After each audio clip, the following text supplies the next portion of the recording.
Hey crafty friends, so today I have a really fun video for you. This is the process of me making these shaker embellishments, and I was using the Splendor collection as well as the Chasing Dreams collection by Maggie Holmes. So off camera I just sewed these shakers and added my own sequin mix that I used. I mixed a couple of different colors and different mixes that I already had in my collection. And you can see on the side I have all of the ephemera out from this collection just so that way I can see what I'm working with and grab it a little bit easier. And I sorted it into different categories, so I have bigger floral pieces, and then I have some small tags, I have the chipboard, I have some phrase stickers, I have the frames sorted separately as well. And at the very beginning of the video you saw me show a few of the shakers that I had already made, and that's because while I was filming this it actually stopped recording and I lost a lot of the footage, so I just went ahead and showed you those, and then this is the rest of the process of me making the other ones. So sorry for my cat in this certain shot. She loves jumping on my desk whenever I'm filming and rubbing her face all over my camera, as cats do. It's really sweet, but I ended up moving her out of the room because she was being very needy. So yeah, with this tag flip I am just adding a frame. I added a floral piece from this collection, and then I found this little banner piece. This is from the Chasing Dreams chipboard. I think that these collections don't necessarily match like color wise, but there are a lot of similarities between them. Like there are lots of different swan pieces in both collections, as well as birds and florals. So I just kind of picked and chose what I added. I feel like with the Splendor collection I used already so much of it, making a tag flip, and I made a pocket letter and a few other things, so I don't have that much left as far as the ephemera goes and the stickers.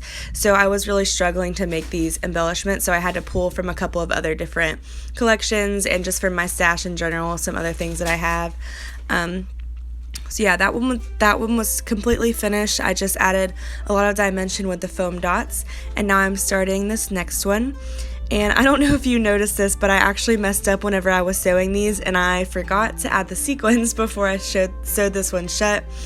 It was definitely an easy fix, but I just felt like, you know, a lot of the times whenever you make these types of embellishments, it ends up getting covered anyways, so I didn't even think it was that noticeable once it was all finished.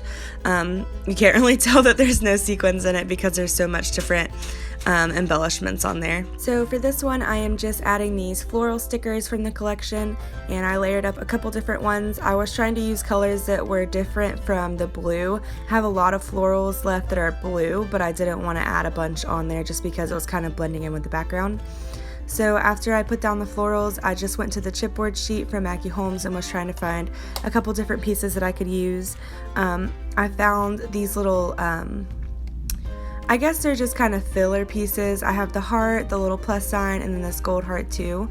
I put them at the top, but I do end up moving them just because I felt like they were awkward there, and then whenever I went to add this phrase sticker, I didn't want it to cover the florals, and then I didn't want it to have to cover the chipboard pieces because then it wasn't completely flat. So I just took those off and added them down at the bottom. As you can see, I also added this swan sticker at the bottom. This is from Hobby Lobby, and it's from the Paper Studio collection.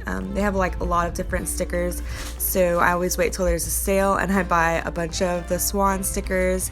They have these really cute bumblebee ones that I buy, and then a few other ones.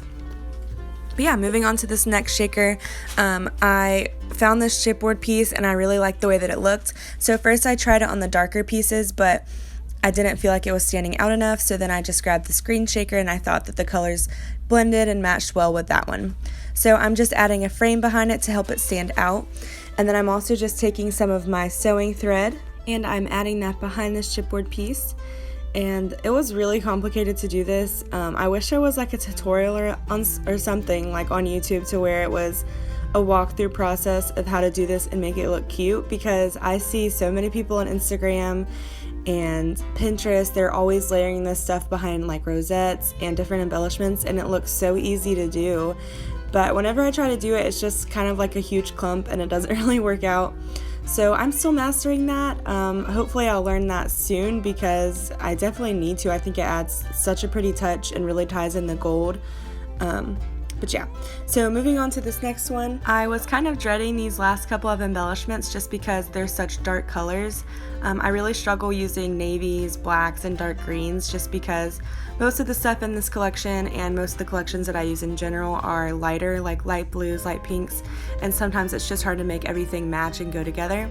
But I ended up adding this tag behind it, and I think that that really helped because there was some contrast between the darker color and then the lighter ones. And then because the tag had some black typing on it, it just kind of helped bring everything, like tie everything in. So at the very bottom, I ended up adding one of these cute swans, and I struggled with the placement for a second because whenever I put it at the bottom, it looked like the bird that was already on there was kind of like stalking the swan, I guess, which doesn't really make a lot of sense to anybody else, but in my mind, I was like, oh my gosh, I have to fix this. But yeah, so moving on to my last embellishment. This one turned out really cute. I tried to add one of these little tags behind it from the collection, but because they're square and then the embellishments are rectangles, it didn't end up looking right, so I skipped out on that, and instead I used this frame from the Maggie Holmes collection and just layered up some floral pieces behind that. And I thought it would be really cute if I put something on top of the frame. So in order to make that look good, I cut the back of this floral so that it wouldn't show behind the opening. And that's just kind of like an easy hack that you can do if you don't want to be able to see the layering on the opening of the frame. You can just kind of make a general sketch and then peel it off and then cut around that circle or area. You can also use an X-Acto knife. I didn't have one at the time, but that would have worked too. So here I am just layering up a swan piece from the Splendor collection, and that's going right in the middle of the frame, and then I used the chipboard B, and I thought that everything looks so cute on this one. I love the way that the colors worked with the flower and the swan. And then lastly, I just added this frame. Since all of the embellishments were kind of the same shape, I just added frames or tags to the backs of them so that way they would look a little bit different. Yeah, so thank you guys so much for watching this video. I hope you enjoyed it. Check out my other videos using the Splendor collection, which I have slowly fallen in love with. It's just so cute. And yeah, I will see you guys in the next video.